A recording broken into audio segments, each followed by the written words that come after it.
వరంగల్ స్వతంత్ర దినోత్సవ వేడుకలో పాల్గొన్న వరంగల్ ఉమ్మడి జిల్లా ఇన్ఛార్జ్ రాష్ట్ర మంత్రి పొంగులేటి శ్రీనివాసరెడ్డి కిలా వరంగల్ కుష్మహల్ వేదికగా ఏర్పాటు చేసిన 78వ భారత స్వతంత్ర దినోత్సవ వేడుకలో రెవెన్యూ గృహ నిర్మాణ సమాచార మరియు పౌర సంబంధాల శాఖ మంత్రులు పొంగులేటి శ్రీనివాసరెడ్డి పాల్గొని జాతీయ పతాక ఆవిష్కరణ చేసి పోలీసులకు వారి గౌరవ వందన స్వీకరించారు. అనంతరం జిల్లాలో ఉత్తమ అధికారులకు ప్రశంసా పత్రాలు అందించారు. 78వ స్వతంత్ర వేడుకలకు వేదికైన కిలా వరంగల్ కోటకు ఆహ్వానితులైన నగర ప్రజాప్రతినిధులకు అధికారులకు పాత్రికేయులకు స్వతంత్ర దినోత్సవ శుభాకాంక్షలు తెలిపారు. ఈ కార్యక్రమంలో వరంగల్ కూడా చైర్మన్ నినగాల వెంకట్రామరెడ్డి మరియు ఇతర ఎమ్మెల్యేలు పాల్గొన్నారు.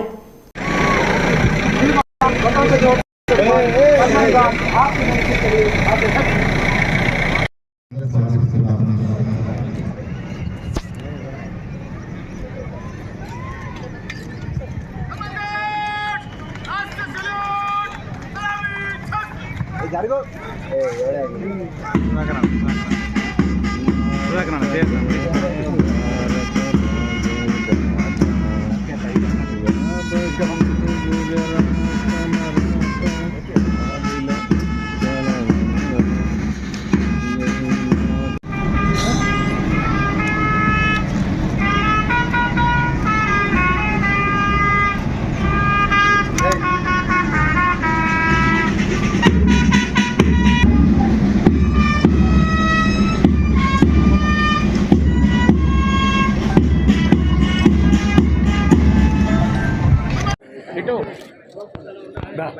MD Shahjahan senior assistant MPP కీసుగొండ.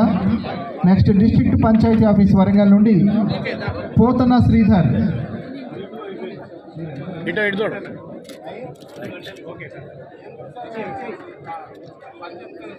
DPO Warangal నుండి పోతన శ్రీధర్. ఎం కొమరయ్య నుండి ఇచ్చిన హామీలు అలాగే వరంగల్ జిల్లా సమగ్ర అభివృద్ధి అమలు కోసం కార్యక్రమాలను కర్తవ్యంగా భావిస్తున్నాను. ఎన్నో ఆర్థిక ఒడిదుడుకులు ఎదురైనా కూడా ఆడబిడ్డలకు ఇచ్చిన మాటని అధికారంలోకి వచ్చిన 48 గంటల్లో నిలబెట్టుకున్న చరిత్ర ఈ ఎన్నికల ప్రభుత్వానికి. మహాలక్ష్మి పథకం కింద ఇప్పటి వరకు రాష్ట్ర వ్యాప్తంగా 69 కోట్ల మంది ఆడపడుచులు జీరో టికెట్ల ద్వారా ఉచితంగా ఆర్టీసీ బస్సులో ప్రయాణం చేస్తున్నారు. మన వరంగల్ జిల్లాలో కూడా లక్షలాది మంది ఆడబిడ్డలు ఉచితంగా ప్రయాణం చేశారు. అలాగే పేదవాడికి మరింత మెరుగైన వైద్యం ఇవ్వాలి అని నాడు ఆరోగ్యశ్రీ పరిమితిని 5 లక్షల నుండి 10 లక్షలకి మీ ప్రభుత్వం పెంచింది. 200 యూనిట్ల వరకు ఉచిత విద్యుత్ వినియోగించి అర్హత కలిగిన కుటుంబాలన్నిటికీ గృహలక్ష్మి పథకం ద్వారా ఇప్పటికే ఇవ్వడం జరుగుతుంది. అలాగే అర్హత కలిగిన ప్రతి ఒక్కరికి 500 రూపాయలకే సిలిండర్ ఇస్తున్న ఈ పథకాల ద్వారా ఈ వరంగల్ జిల్లా వాసులు లక్షలాది మంది ప్రయోజనం జరుగుతుందని చెప్పడానికి సంతోషిస్తున్నాను. మా ప్రభుత్వ ఏజెండాలో వ్యవసాయ రంగం అత్యున్నత ప్రాధాన్యత అంశంగా ఉంది.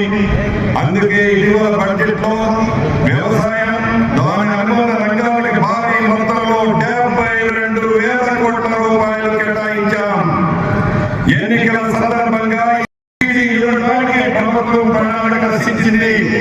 అదే విధంగా ఎకరానికి 15,000 రూపాయలు రైతు భరోసా అందించడానికి రైతుల నుండి ఇప్పటికే అభిప్రాయాలు సేకరించడం జరిగింది.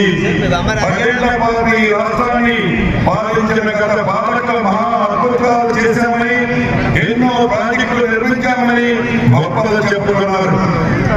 వారు నిర్మించిన కాళేశ్వరం పరిస్థితి ఏమిటో ఈ రాష్ట్ర ప్రజలకు బాగా తెలుసు. ఆనాటి ప్రభుత్వం తన జేబులు నింపుకోవడానికి ప్రాజెక్టులను రీడిజైన్ పేరుతో ఆర్థిక దోపిడీకి పాల్పడింది.